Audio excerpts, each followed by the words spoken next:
I glanced over the documents one more time. Westway Developments, Armington. Armington, of all places. If I could pick any town to avoid for the rest of my life, it would be that one. I'd managed to stay away for over 4 years, but deep down, I always figured the day would come when I'd have to haul a load back there. Still, if everything went as planned, I'd be rolling out again within a couple hours. The odds of running into her were slim. But just knowing I'd be back in Armington made my stomach turn. The first thing I'd see, no doubt, would be Stacy's bar, the very last place I ever saw my lovely wife, Marie. My name's Mark Dowdy, and honestly, life didn't do me any favors at the start. My parents died in a car accident when I was just 10, and my grandmother took me in. I grew up angry at the world, always getting into trouble. Folks around town knew me as a hothead who settled things with his fists. Not many guys in Armington could stand up to me. When I walked down the street, people would move out of my way. Then came Marie. She moved to town, and she was the prettiest 19-year-old I'd ever laid eyes on. From the moment I saw her, I was hooked. But Marie didn't want anything to do with the town troublemaker. She told me straight up that if I wanted to go out with her, I'd have to change my ways. It took me nearly 2 years to earn that first date. In those years, I had to turn my whole life around. I got myself a steady job at a little construction company, stayed out of trouble, and didn't get into fights anymore. Eventually, Marie gave in, and we finally started seeing each other. Once Marie saw how much I cared, how I'd turned my life upside down just to be with her, we became inseparable. She told me later that she'd always felt drawn to me, even from the very first day, but it was obvious to her that I was headed down the wrong path. When I finally proposed, she said she'd watched me work so hard to change, and that proved how much I loved her. Turns out, she'd just been waiting for me to ask. A year later, we got married. Marie's dad gifted us a small plot of land with a rundown house on it. With a lot of help from friends and coworkers, we fixed it up enough to live in. Marie and I started planning to add on and, hopefully, start a family. For about 6 months, I was the happiest guy on earth. Then everything changed on one Friday night. I'd gone with a few coworkers to Mason, a town about 150 miles away, to help out a buddy of my boss. He had a project falling behind schedule, and penalties were looming if he didn't wrap it up. We worked our tails off, staying at a local motel for a couple weeks. The overtime bonus I got let me buy Marie a car. She'd had a hard time getting around without one, and she wasn't too fond of driving my old truck. One of the guys at work had a decent Volvo wagon he was ready to sell. Marie's dad drove a Volvo, and she loved borrowing it, so she was always saying how much she liked those cars. I struck a good deal and put the car in Marie's name. I kept it a secret, planning to drive home Saturday night and surprise her. Since I'd ridden up to Mason with the boss, my truck was still parked at home. I called Marie every night, and we'd have those mushy conversations that come with being newlyweds. By Thursday evening, she was tired of me being away and told me she was lonely. Her friend June had been stopping by most nights, but she always brought her boyfriend, Mike, which only made Marie miss me more. Marie guessed June wouldn't visit Friday, since she and Mike always went to the dance at Stacy's bar. I told Marie maybe she should join them. She and I usually went to those Friday and Saturday dances together, and all my friends would be there. They'd look out for her and make sure she had fun. Around 4 o'clock on Friday, somebody found a problem with the job's blueprints, so all work stopped. We hung around for a couple hours while some men in suits argued and took measurements. By 6, they announced we wouldn't be able to get back to work until the architects showed up, and it wouldn't be until Monday at the earliest. As soon as the boss said we could go home, I decided to deliver Marie's surprise a day early. I hurried back to the hotel for my things. When I called Marie, I didn't let on that I was heading home. I told her work was at a standstill, and I'd probably make it back earlier than planned on Saturday. She asked why I couldn't just come that night, but I told her it had been a long day, and I needed some sleep before driving back in the morning. I asked if she'd go to the dance, but she said she didn't want to go without me. I just smiled to myself, thinking, you'll be at the dance, Cinderella. And you'll be riding in your new carriage. I pulled into the driveway about 8:30 that night, surprised to see the house all dark. When I went inside, Marie wasn't there. I figured she'd decided to go to Stacy's with June after all. That took a bit of the excitement out of my surprise, but I thought it would still be fun to give her the car at the dance. I took a shower and got ready to head over. Just as I stepped out the door, my neighbor from across the street called out. When he realized it was me, he apologized and said he'd been worried about all the unfamiliar cars around lately. I told him I'd just bought the Volvo in Mason for Marie. He said, "Guess you folks are into European cars now, second one I've seen at your place tonight." I asked what he meant, and he explained there had been a big green Jaguar parked there earlier. My heart skipped a beat. Only one Jaguar like that in town, it belonged to Todd Marshall. Todd had been a thorn in my side since Marie moved to town. He'd chased after her, even went out with her a couple times before I convinced her to give me a shot. Even after we got engaged, he kept trying to get Marie to leave me for him. I always thought he acted a little too familiar when they danced together. He knew Marie's deal with me about my temper, and I'm pretty sure he was trying to push my buttons, hoping I'd mess up and she'd drop me for him. June's boyfriend, Mike, was one of Todd's pals. Was it possible they set up Marie with Todd behind my back? When I got to Stacy's bar, the parking lot was packed. I had to leave my car way out at the far end. As I made my way to the door, I saw a group of people coming out. There were 2 guys and 2 girls. One of the girls seemed drunk, and the others were helping her walk, all of them making a racket and stumbling around. One of the guys suddenly scooped up the girl, carrying her with his arms under her knees and back. She clung to his neck. They went over to a car, and he settled her into the front seat, then leaned in, probably giving her a kiss. The other couple climbed in the back. I was close enough by then to see it was Todd Marshall. And that girl he helped into the car, she was my Marie. My blood was boiling. As Todd walked around to the driver's side, I broke into a run. He must have seen me moving, because he turned, spotted me, and quickly jumped into the car just as I reached the passenger door. The engine roared to life and gravel flew everywhere as the car sped off. Marie looked up at me, saying something I couldn't hear through the window. I slammed my fist down on the back of the car as it tore away. Not that it mattered, I doubt I did any damage, but I sure hoped I did. The Jaguar shot out of the parking lot, and I sprinted back to the Volvo to try and catch up. As I drove toward the exit, I spotted June's boyfriend, Mike, darting across the lot toward the bar. Todd must have dropped him off out on the street. As I turned onto the road, I suddenly had to swerve. June was standing right there, waving her arms, clearly trying to stop me. To this day, I don't know how I didn't hit her. I managed to steer around her and sped after the Jaguar, but it was already out of sight. Honestly, the Volvo never had a chance against a car like that. My anger was building up, boiling over inside me. I'd just seen my young wife leaving with another man, sneaking off with her so-called lover. They'd taken the exit that led out of town, and I figured they were headed to the old reservoir, a spot where all the local kids go when they want some privacy. I drove all the way out there, but there was no sign of them. After a while, as I started to cool down and think things through, it hit me, that was probably the last place they'd actually go. They'd know I'd looked there first since I saw which way they turned. I decided to swing by Todd's dad's house, but there was no Jaguar there either. I just kept driving around town, checking every place I could imagine they might go, but it was useless. Once I'd calmed down, I felt a bit of relief that I'd missed them at Stacy's. That old side of me had come roaring back in the parking lot. My anger had gotten so strong that, for a moment, I was scared I might have done something terrible. It was well past midnight when I made my way back to Stacy's bar. I figured maybe some of my buddies could tell me how long this had been going on. Small towns always have someone who knows. When I went inside, I headed straight to the raised corner where our crowd usually hung out, but none of my friends were there. I looked around and realized I barely recognized anyone. Sure, there were a few faces I'd seen before, but none of my people. I went up to the bar and asked the bartender if he'd seen my friends. He told me the regular gang had all been there earlier, but something happened outside and everyone ran out. I couldn't believe it. They must have known what was going on and bailed as soon as they thought I might start asking questions. Some friends, huh? After that, things are a bit of a blur. All I know is, I was scared of what I might do. I loved Marie, but she had betrayed me, and I honestly didn't trust myself to stay in control. I went home to our empty house.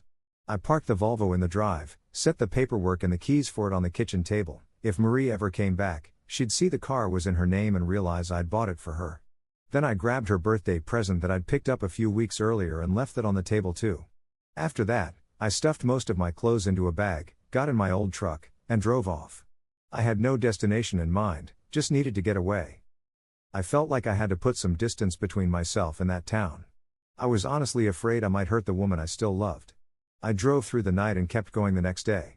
Around noon, the old truck finally broke down. I guess I'd pushed it past its limits. I left it by the side of the road and started walking.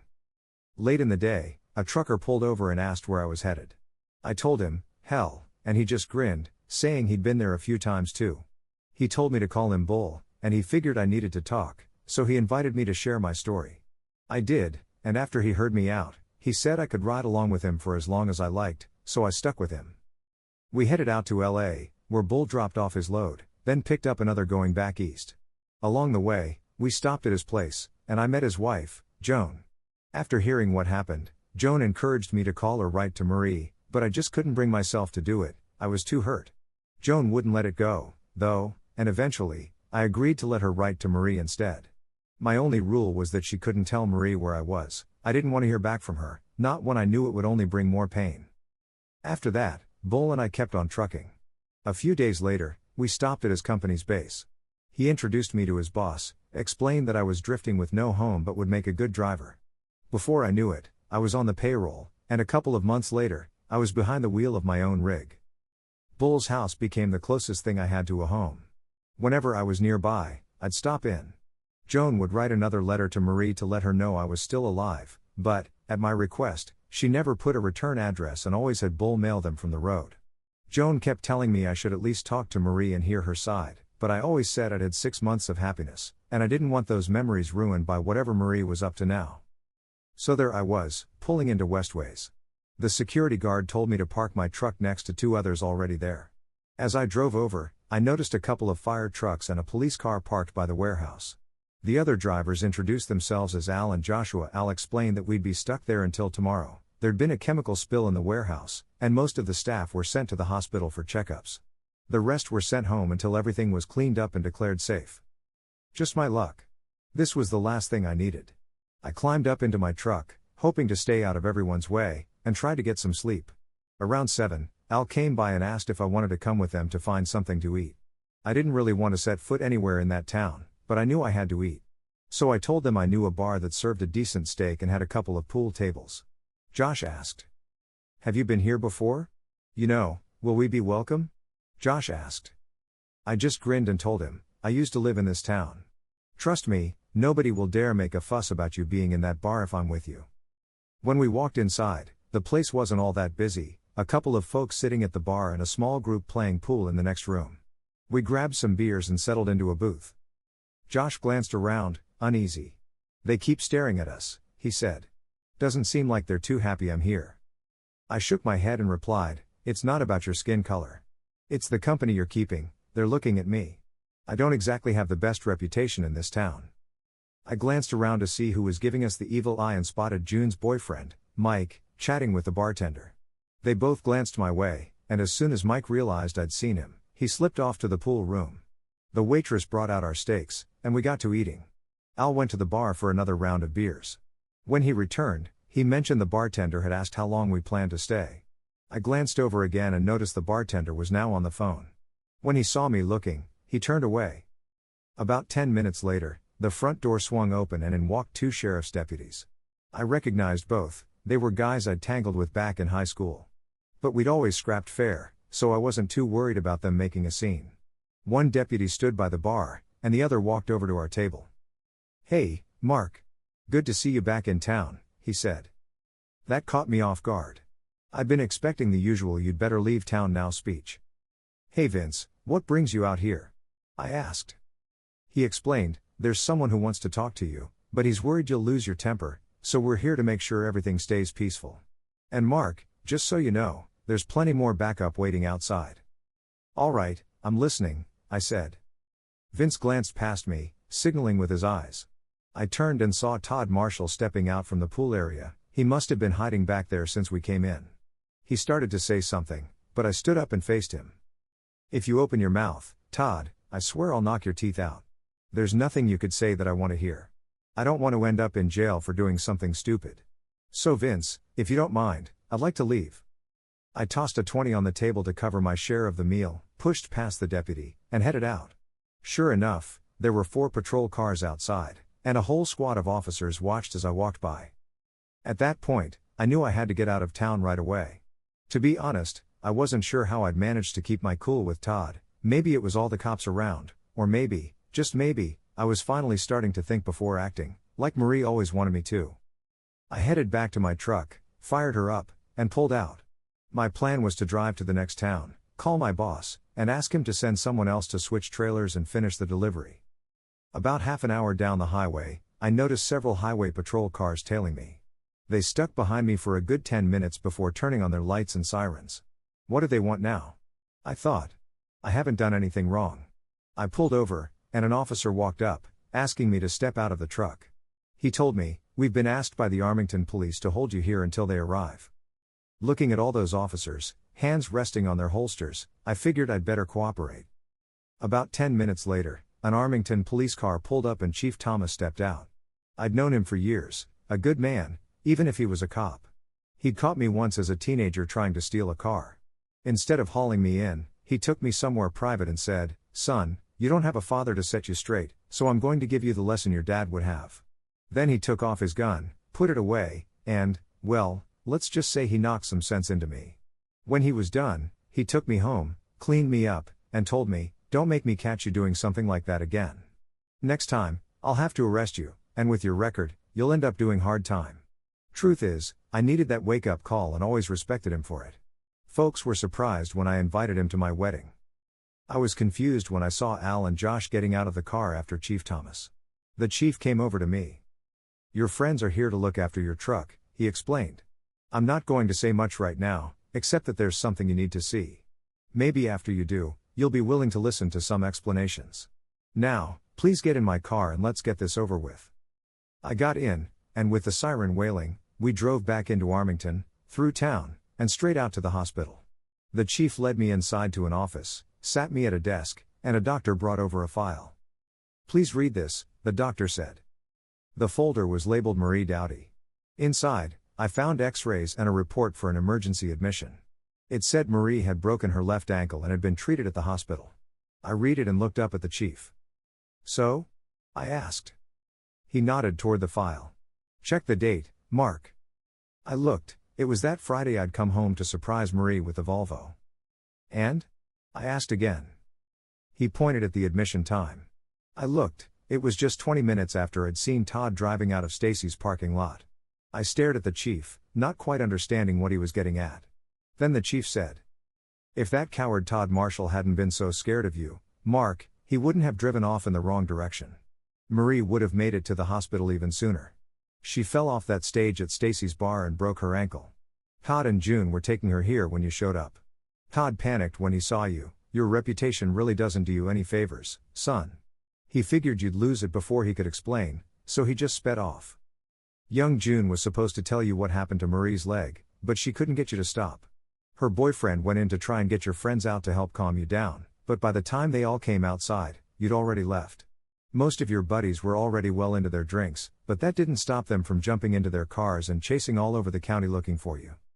Unfortunately, they figured you'd be in your old truck. June was so shaken up, they didn't catch that you were actually driving a Volvo. We found out later that some of your friends actually saw you, but didn't recognize the car. But Chief, Marie went to Stacy's with Todd Marshall, didn't she?" "No, Mark. Todd just gave them a ride. Mike Sennett's car broke down, so he got Todd to drive June, Marie, and himself to the bar. Todd's fiancée, now his wife, was with him that night. She was still in Stacy's when you came by around midnight. She said you looked like you were ready to tear the place apart, and she was too scared to approach you. That reputation of yours meant nobody else wanted to talk to you either." The weight of it all hit me as the chief spoke, and I sat there with my head buried in my arms, crying. I hadn't cried that night, but I was crying now for what I'd put Marie through. I left her behind because of my stubborn pride. My anger blinded me to the truth. I jumped to conclusions without a shred of real proof. My jealousy toward Todd had made me so furious I couldn't see what was really happening outside Stacy's.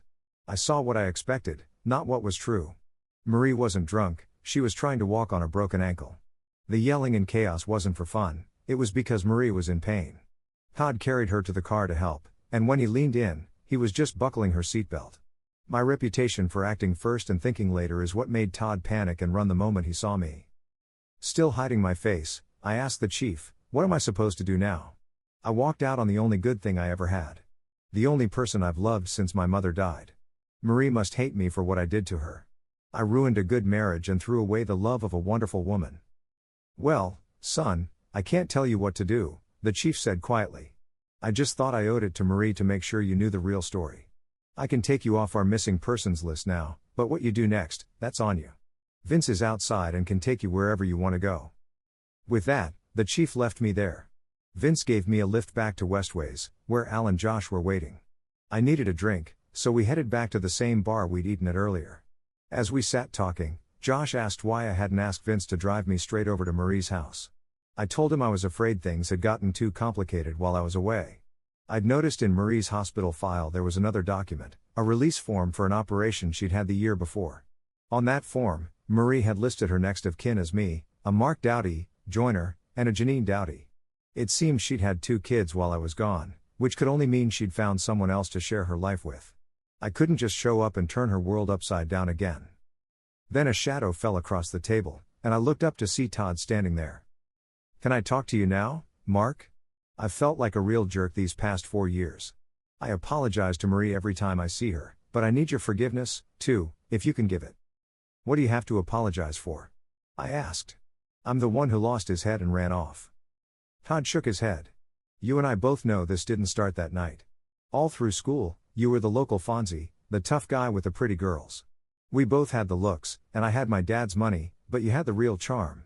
You were the tough guy that everybody liked. When Marie moved here, we both wanted to date her. I actually took her out first, but I could tell she was crazy about you. After June told me how Marie told you to straighten up or she'd never date you, I decided I'd make you jealous enough to lose it. I thought if I could get under your skin and you snapped, Marie would never want to be with you. I didn't even care about dating her myself, it was just spite. I wanted to bring you down a peg. Even after you two got married, I kept at it. I could always tell how hard it was for you to keep your cool when I danced with Marie." His voice got shaky, like he was struggling to keep it together. "But that night changed everything. You walked away instead of letting your anger win. You knew you couldn't trust yourself, so you left instead of hurting anybody. That made me the bad guy I always worried I was. I've felt awful about what I did to you, to Marie, and to the twins ever since." "Twins? What do you mean, twins?" "You're twins, Mark.